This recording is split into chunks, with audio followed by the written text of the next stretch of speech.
V D സതീശനും P V അൻവറും രണ്ടുപേരും രണ്ട് തരത്തിലാണ് നിലമ്പൂരിൽ ഉപതെരഞ്ഞെടുപ്പിൽ കാര്യങ്ങൾ ചിന്തിച്ചിരുന്നത്.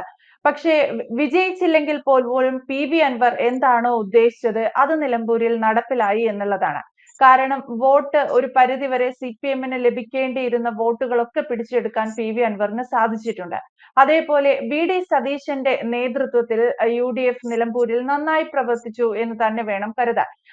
അതിനിടയ്ക്ക് രാഹുൽ മാങ്കൂട്ടത്തിലും ഷാഫി പറമ്പിലും ഒക്കെ കാണിച്ച ഒരു പെട്ടി ഷോ ഒഴിവാക്കി കഴിഞ്ഞാൽ ചാണ്ടി ഉമ്മനെ പോലെയുള്ളവർ വന്ന് വളരെ പക്വമായ രീതിയിൽ അവിടെ ഒരു തിരഞ്ഞെടുപ്പ് പ്രചാരണം നടത്തി അതിലൂടെ ആര്യാടൻ ഷൗക്കത്തിന് വ്യക്തമായ ഒരു ആധിപത്യം സ്ഥാപിക്കാൻ നിലമ്പൂരിൽ സാധിച്ചു എന്നതും വ്യക്തമാണ്. എന്റെ ഒരു ചോദ്യം എന്ന് പറയുന്നത്, വി ഡി സതീശൻ ഇനി പി വി അൻവറിനെ എന്ത് ചെയ്യാനായിരിക്കും ഉദ്ദേശിക്കുന്നത്? എന്തായാലും കോൺഗ്രസിലേക്ക് തിരിച്ചെടുക്കുക എന്നുള്ളത് സാധിക്കില്ലെന്ന് വി ഡി സതീശൻ തന്നെ തുറന്നു പറഞ്ഞിട്ടുണ്ട്. അപ്പോൾ പി വി അൻവർ കോൺഗ്രസിലേക്ക് വരാനുള്ള ഒരു സാധ്യത, ഒപ്പം നിലമ്പൂർ തെരഞ്ഞെടുപ്പിൽ കണ്ട ഈ ഒരു മാറ്റങ്ങൾ, ഇതൊക്കെ യു ഡി എഫിനെയും പി വി അൻവറിനെയും വെച്ച് നമുക്ക് എങ്ങനെ വിലയിരുത്താൻ സാധിക്കും സർ? അതാണ് ഇതിൽ ഒരാൾ തോറ്റുകൊടുത്തെങ്കിലേ പറ്റുള്ളൂ. തീർച്ചയായിട്ടും ഒരാൾ തോറ്റുകൊടുക്കണം. തോറ്റുകൊടുക്കാതെ നമ്മൾ പറഞ്ഞില്ലേ, ഇത്തരം ഈഗോ ക്ലാഷ് രാഷ്ട്രീയത്തിൽ വെച്ച് പുലർത്താൻ ഒക്കത്തില്ല. ആരെങ്കിലും ഒരാൾ പരാജയം സമ്മതിക്കേണ്ടി വരും. വി ഡി സതീശൻ അദ്ദേഹം പ്രതിപക്ഷ നേതാവാണ്. 25 വർഷമായിട്ടൊരു നിയമസഭ വടക്കൻ പറവൂർ മണ്ഡലത്തെ പ്രതിനിധീകരിക്കുന്നുണ്ട്. എല്ലാം കൊണ്ടും നല്ല വ്യക്തിത്വമുള്ള ഒരു നേതാവ് തന്നെയാണ്. നല്ല സംഘടനാ പാഠവും ശേഷിയും ഒക്കെയുള്ള ആളാണ്. നന്നായിട്ട് സംസാരിക്കാനും നിയമസഭയിൽ കാര്യങ്ങൾ അവതരിപ്പിക്കാനും ഭരണപക്ഷത്തെ ആക്രമിക്കാനും എല്ലാ തരത്തിലും മെറിറ്റുള്ള ആള് തന്നെയാണ്. പക്ഷേ ഈ ഒരു വ്യക്തിയുടെ കാര്യത്തിൽ മാത്രം, ഈ പി വി അൻവറിന്റെ കാര്യത്തിൽ മാത്രം എന്തിനാണ് അദ്ദേഹം ഇത്ര പിടിവാശി കാണിക്കുന്നതെന്ന് ഈ രാഷ്ട്രീയം വീക്ഷിക്കുന്ന ആളുകൾക്ക് മനസ്സിലാകുന്നില്ല. എന്തിനാണത്? നമുക്കൊരു രാഷ്ട്രീയത്തിൽ അങ്ങനെ സ്ഥിരം ശത്രുക്കളുണ്ടോ? സ്ഥിരം മിത്രങ്ങളുണ്ടോ? ഒന്നുമില്ല. അന്നേരം കാണുക, അങ്ങനെയാണല്ലോ രാഷ്ട്രീയം. അതാണ് രാഷ്ട്രീയം എന്ന് പറയുന്നത്. ആ അവസരങ്ങളിൽ ആരെയൊക്കെ കാണുന്നു, അവർക്കൊക്കെ നമുക്കെന്ത് അവരിൽ നിന്നൊരു സഹായം കിട്ടാൻ കഴിയും, അല്ലെങ്കിൽ അവരെ കൊണ്ട് നമുക്ക് എന്ത് ചെയ്യാൻ പറ്റും, ഇങ്ങനെയൊക്കെയുള്ള ആലോചനകളേ ഉള്ളൂ. അപ്പൊ അങ്ങനെ സ്ഥിരം ബന്ധുക്കളും ശത്രുക്കളും ഉള്ള ഒരു ഫീൽഡ് അല്ല രാഷ്ട്രീയം. അങ്ങനെയുള്ളവർക്ക് രാഷ്ട്രീയം കൊണ്ടുപോകാനും പറ്റത്തില്ല.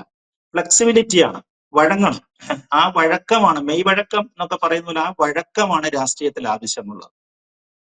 സതീശൻ ഇത്തരം കാലം അത്രയും പുലർത്തിക്കൊണ്ട് വന്നിരുന്ന നേതാവ് തന്നെയാണ് കേട്ടോ, അത്തരം കാര്യങ്ങളൊന്നും സംശയമില്ല. പക്ഷേ ഈ അൻവറിന്റെ കാര്യത്തിൽ എന്തിനാണ് അദ്ദേഹം ആവശ്യമില്ലാത്ത ഈ ബലം പിടിക്കുന്നതെന്ന് മനസ്സിലാകുന്നില്ല. അൻവർ ആകെ കൂടെ പറഞ്ഞൊരു തെറ്റെന്ന് പറയുന്നത്, എന്നെ യു ഡി എഫിൽ എടുക്കണം, അതിന് ചില കണ്ടീഷൻസ് ഒക്കെ അദ്ദേഹം പറഞ്ഞുപോയി. സ്വാഭാവികമായിട്ടും അദ്ദേഹത്തിന്റെ പരിചയക്കുറവാകാം, അല്ലെങ്കിൽ പഴയ കോൺഗ്രസ്സുകാരനാണല്ലോ.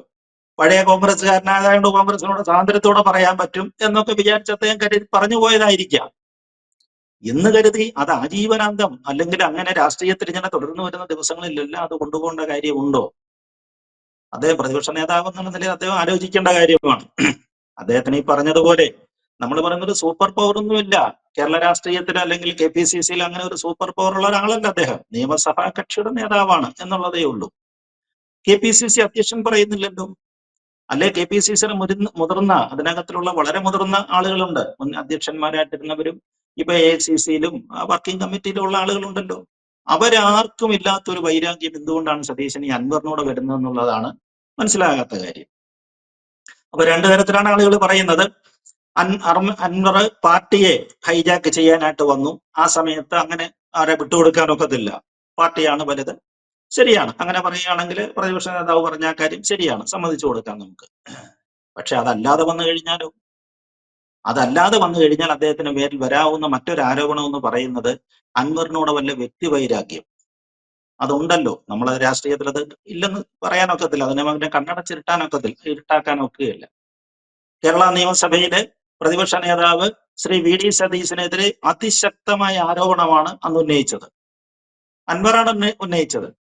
ഏതാണ്ട് 100-150 കോടി രൂപ അദ്ദേഹം കടത്തിക്കൊണ്ടുപോയി എന്നാണ് ആരോപണം വന്നത്. അത് അന്വേഷിച്ചു കഴിഞ്ഞപ്പോൾ തെളിവ് എന്ത് ചെയ്യാന്ന് ചോദിച്ചു കഴിഞ്ഞപ്പോഴേ സ്പീക്കർ തെളിവ് ആവശ്യപ്പെട്ട് കഴിഞ്ഞപ്പോഴത്തേക്ക് അൻവറിന് ഹാജരാക്കാൻ കഴിഞ്ഞില്ല. അദ്ദേഹം ഒരു പുകമറ സൃഷ്ടിക്കുകയായിരുന്നു. അദ്ദേഹത്തിന്റെ സതീശന്റെ വ്യക്തിത്വത്തിന് മേൽ ഒരു പുകമറ ഉണ്ടാക്കിയെടുക്കുക, അത്രേ അൻവർ ഉദ്ദേശിച്ചുള്ളതെന്ന് തോന്നുന്നു.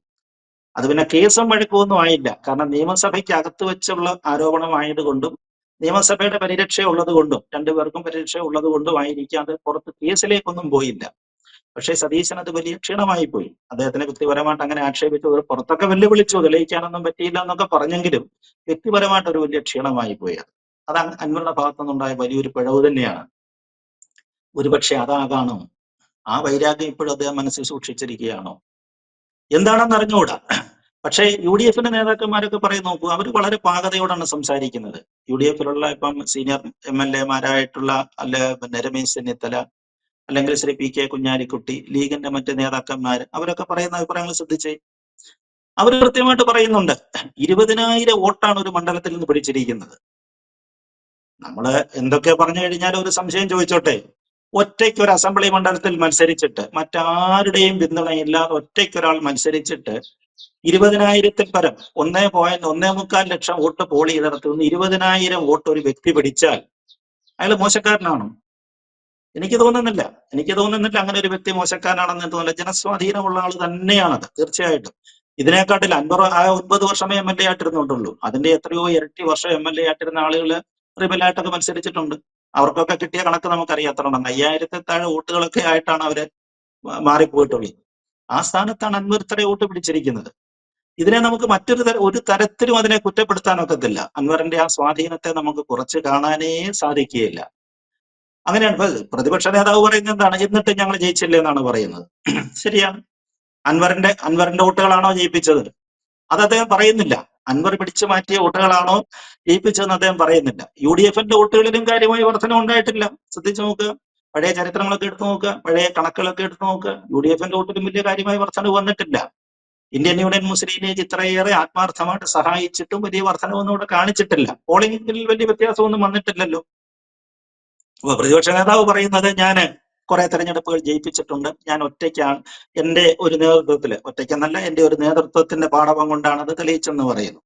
നമുക്കറിയാം തൃക്കാക്കര തെരഞ്ഞെടുപ്പ് എന്തായിരുന്നു? അവിടുത്തെ ഏറ്റവും ജനകീയനായ ഒരു MLA-യുടെ മരണത്തെ തുടർന്ന് അദ്ദേഹത്തിന്റെ ഭാര്യ മത്സരിച്ചതാണ്. സിമ്പതിയാണ് അല്ലെ? സിമ്പതി വേവ് തീർച്ചയായിട്ടും അവിടെ അടിക്കുന്ന ഒരു മണ്ഡലമാണത്. അങ്ങനെ മത്സരിച്ചൊരു മണ്ഡലമാണ്. അവിടെ തീർച്ചയായിട്ടും നല്ല ഭൂരിപക്ഷത്തിലും ജയിച്ചിരിക്കും. അതല്ലാത്തൊരു ചരിത്രം കേരള ചരിത്രത്തിൽ ഉണ്ടായിട്ടില്ല. അങ്ങനെയുള്ള ഒരു ഭാര്യമാര് അല്ലെങ്കിൽ മക്കളോ മറ്റ് ബന്ധുക്കളോ മത്സരിക്കുമ്പോൾ തീർച്ചയായിട്ടും അവരെ ജയിപ്പിക്കുന്ന ഒരു പാരമ്പര്യമാണ് കേരള രാഷ്ട്രീയത്തിൽ നമ്മൾ ഇതുവരെ കണ്ടിട്ടുള്ളത്. അതേപോലെ തന്നെയാണ് പുതുപ്പള്ളി മണ്ഡലത്തിനെ നമ്മൾ പ്രത്യേകിച്ച് എടുത്ത് പറയേണ്ട കാര്യമില്ല. ഉമ്മൻചാണ്ടിയുടെ മരണമായിരുന്നല്ലോ കേരളം കണ്ട ഏറ്റവും സംഘാടന ശേഷിയുള്ള, ഏറ്റവും ജനസ്വാധീനമുള്ള മുഖ്യമന്ത്രിയുടെ. അവിടെ അദ്ദേഹത്തിന്റെ മകനാണ് മത്സരിച്ചത്. ആ തെരഞ്ഞെടുപ്പിന് നേതൃത്വം കൊടുത്തു ശ്രീ PD സതീശന്. അവിടെ ഒരു ടീമായിരുന്നു ഉണ്ടായിരുന്നത്. നല്ല ഭൂരിപക്ഷത്തിന്, വലിയ പ്രതീക്ഷിക്കാത്ത ഭൂരിപക്ഷത്തിനാണ് അവിടെ ജയിച്ചത്, ചാണ്ടി ഉമ്മൻ ജയിച്ചത്. അതേപോലെ തന്നെയാണ് പാലക്കാട് ഉപതെരഞ്ഞെടുപ്പ് അങ്ങനെ തന്നെയായിരുന്നു. പാലക്കാട് ഉപതെരഞ്ഞെടുപ്പ് കുറച്ചുകൂടെ മത്സരം സ്വഭാവം ഉണ്ടായിരുന്നു. അതിനകത്ത് കുറച്ചുകൂടെ ഗൗരവം വന്നേനെ. പക്ഷെ അവിടെയും UDF-ന് ഒരു വലിയ ഭാഗ്യം ഉണ്ടായി. UDF-നുണ്ടായ ഭാഗ്യം എന്ന് പറയുന്നത് BJP-ക്കകത്ത് വലിയൊരു പൊട്ടിത്തെറി ആ സമയത്തുണ്ടായി. വലിയ പൊട്ടിത്തെറി ഉണ്ടായെന്ന് മാത്രമല്ല, അവരുടെ സ്ഥാനാർത്ഥിക്കെതിരെ പാർട്ടിക്കകത്തു നിന്നും പാലക്കാട് മുനിസിപ്പാലിറ്റിയിലെ ഒരുപാട് കൗൺസിലർമാരടക്കം വലിയ പ്രതിഷേധം വന്നു. അത് അദ്ദേഹത്തിന്റെ വോട്ടുകളെ കാര്യമായി ബാധിച്ചു കളഞ്ഞു. അതോടൊപ്പം തന്നെയാണ് LDF-ന് സ്ഥാനാർത്ഥിയില്ലാതെ പോയി. LDF-നെ പ്രസന്റ് ചെയ്യാന് അവരുടെ പാരമ്പര്യമുള്ള ഒരു സ്ഥാനാർത്ഥി അവർക്ക് കിട്ടിയില്ല. അവസാനം ഒരു കോൺഗ്രസ്സുകാരനെയാണ് ഷർട്ട് മാറിയിടിച്ച് അവിടെ മത്സരിപ്പിക്കേണ്ടി വന്നത്. അപ്പൊ അതും ഈ പറഞ്ഞതുപോലെ വ്യക്തിപരമായിട്ട് UDF-ന്റെ ഒരു വലിയ വിജയമായിട്ടൊന്നും നമുക്ക് അവകാശപ്പെടാനില്ല അവിടെ. ഇന്ന് പറഞ്ഞ പോലെ തന്നെയാണ് ഇവിടെയും സംഭവിച്ചിരിക്കുന്നത്. നിലമ്പൂരിൽ ഒന്ന് എടുത്തു നോക്കി, അവിടെ പ്രചരണത്തിന് നേതൃത്വം കൊടുക്കാൻ PD സതീശൻ മാത്രമായിരുന്നു ഉണ്ടായിരുന്നത്. ഒരു ടീമായിട്ട് അതിനെ കോർഡിനേറ്റ് ചെയ്ത അദ്ദേഹം, അത് സത്യമാണ്. ടീമായിട്ട് അതിനെ സംഘടിപ്പിച്ചു കൊണ്ടുപോയി എന്നുള്ളത് സത്യമാണ്. എന്ന് കരുതിയിട്ട് ഒരു വ്യക്തിയിലേക്ക് മാത്രം ഇതിനെ കേന്ദ്രീകരിക്കുന്ന ഒരു സ്വഭാവം, അത് ശരിയല്ല. ഇന്നലെ പല നേതാക്കന്മാർ പറഞ്ഞപ്പോൾ അദ്ദേഹം ഒരു ചാനലിന് കൊടുത്ത ഇന്റർവ്യൂ ഞാൻ കണ്ടു. അതിനകത്തിൽ അദ്ദേഹം പറയുന്നതാണ്, തപ്പിച്ചു പറയുകയാണ്, അടഞ്ഞ അധ്യായമാണ് UDF-നെ സംബന്ധിച്ചിടത്തോളം, അടഞ്ഞ അധ്യായമാണ്. അദ്ദേഹത്തിനെ തിരിച്ച് UDF-ലേക്ക് ഇല്ല, തീർത്തെന്ന് പറയുകയാണ്. ഒരു AICC വക്താവിന്റെയോ അല്ലെങ്കിൽ AICCയുടെ ചുമതലയുള്ള ഇപ്പൊ KC വേണുഗോപാലോ അല്ലെങ്കിൽ രാഹുൽ ഗാന്ധിയോ പറഞ്ഞാൽ നമുക്കത് മനസ്സിലാക്കാം. സതീശൻ അത്രയും പറയത്തക്ക ഒരു നിലയിലേക്ക് അദ്ദേഹത്തിന്റെ ഒരു രാഷ്ട്രീയ സ്വാധീനം വളർന്നിട്ടുണ്ടോ? സംശയമുണ്ട്. അല്ലെങ്കിൽ അദ്ദേഹത്തിന് ഇത്രയും ചില വിട്ടുവീഴ്ച ചെയ്യാമായിരുന്നു. ചിലയിടത്ത് സൂചിപ്പിച്ചു എന്നാണ് പറയുന്നത്, UDF മറിച്ചൊരു തീരുമാനം എടുക്കട്ടെ എന്ന് പറയാം. അദ്ദേഹം പറഞ്ഞിരുന്നു എന്നാണ് മറ്റു ചില മാധ്യമങ്ങളിൽ വന്നിരിക്കുന്ന വാർത്തകൾ. അദ്ദേഹം അങ്ങനെ പറഞ്ഞിരുന്നു, UDF എടുക്കുകയാണെങ്കിൽ വേണമെങ്കിൽ ഞാൻ ആലോചിക്കാവുന്നതാണ്. പക്ഷെ അങ്ങനെ UDF എടുക്കാൻ ആലോചിച്ചെന്നിരിക്കട്ടെ, അപ്പോഴും സതീശന്റെ അഭിപ്രായം നിലനിൽക്കുകയാണ്. അല്ലേ? സതീശൻ മുമ്പ് പറഞ്ഞ അൻവറോടുള്ള വിരോധാഭിപ്രായം, അൻവറെ UDF എടുക്കുക എന്നുള്ള അഭിപ്രായം അപ്പോഴും നിലനിൽക്കുകയാണ്. പിന്നെ UDF പറഞ്ഞത് കൊണ്ട് വന്നോട്ടെ എന്നുള്ള മട്ടിലായിപ്പോ അപ്പോഴും അദ്ദേഹത്തിന്റെ പേരിൽ ആ ബ്ലാക്ക് മാർക്ക് വീണ്ടും വന്ന് നിൽക്കും. അപ്പൊ അതിനൊക്കെ ഒരു അവസരത്തിലേക്ക് കൊണ്ടുപോകണ്ട. മുമ്പ് ആദ്യം പറഞ്ഞതുപോലെ രാഷ്ട്രീയത്തിൽ അങ്ങനെ നമ്മൾ ആരുടെയും തോളയിൽ എപ്പോഴും കൈയിടാൻ പറ്റുമെന്ന് പറയാൻ പറ്റത്തില്ല. നമുക്ക് ചിലപ്പോൾ ശത്രുക്കളായിരിക്കും നമുക്ക് ഗുണമായിട്ട് വരാൻ പോകുന്നത്. അതുകൊണ്ട് ഒരു വ്യക്തിയെ സ്വാധീനമുള്ള വ്യക്തിയാണെന്നുണ്ടെങ്കിൽ തീർച്ചയായിട്ടും രാഷ്ട്രീയ സ്വാധീനമുള്ള വ്യക്തിയാണെന്നുണ്ടെങ്കിൽ അവരെ കൂടെ നിർത്തുകയായിരിക്കും ഈ വരാൻ പോകുന്ന തെരഞ്ഞെടുപ്പിൽ കോൺഗ്രസിനും നല്ലതെന്നാണ് എനിക്ക് ഈ കാര്യത്തിൽ തോന്നുന്ന അഭിപ്രായം. എന്തായാലും PV അൻവർ ഒറ്റയടിക്ക് VD സതീശൻ ഒറ്റയടിക്ക് PV അൻവർ അടഞ്ഞ അധ്യായമാണ് എന്നൊരു സ്വകാര്യ മാധ്യമത്തിന് നൽകിയ ചാനലിന് നൽകിയ അഭിമുഖത്തിൽ പറഞ്ഞതുപോലെ അത് UDFന്റെ തന്നെ പൂർണ്ണ തീരുമാനമാണോ എന്നുള്ളതിനെ സംബന്ധിച്ച് ഒരു ഔദ്യോഗിക സ്ഥിരീകരണം വന്നിട്ടില്ല. രാജഗോപാൽ സാറ് സൂചിപ്പിച്ചതുപോലെ KC വേണുഗോപാലോ രാഹുൽ ഗാന്ധിയോ ഒക്കെയാണ് പറഞ്ഞിരുന്നതെങ്കിൽ അതൊരു UDFന്റെ തീരുമാനമാണെന്ന് നമുക്ക് പറയാമായിരുന്നു. പക്ഷേ കോൺഗ്രസിനകത്ത് തന്നെ PV അൻവറിനെ കൂടെ നിർത്താമായിരുന്നു എന്നൊരു അഭിപ്രായം ഉയർന്നു വരുമ്പോൾ VD സതീശനെ പോലെ ഒരാൾ കേരളത്തിലെ അറിയപ്പെടുന്ന ഒരു മാധ്യമ ചാനലിൽ ഇരുന്നു കൊണ്ട് PV അൻവർ അടഞ്ഞ അധ്യായമാണ് എന്ന് പറയുന്നിടത്താണ് പ്രശ്നമുള്ളത്. PV അൻവറിനെ UDFിലേക്ക് ഇനിയും PV അൻവറിന് ഒരു സാധ്യതയുണ്ടോ എന്നുള്ളതിനെ സംബന്ധിച്ച് ഒരു സ്ഥിരീകരണം വരേണ്ടതുണ്ട്. അതിനെ കുറിച്ചുള്ള ചർച്ചകളൊക്കെ വരും ദിവസങ്ങളിൽ ഉണ്ടാകുമെന്നും കരുതാം. എന്തായാലും വ്യക്തമാണ്. Thank you Rajagopal sir.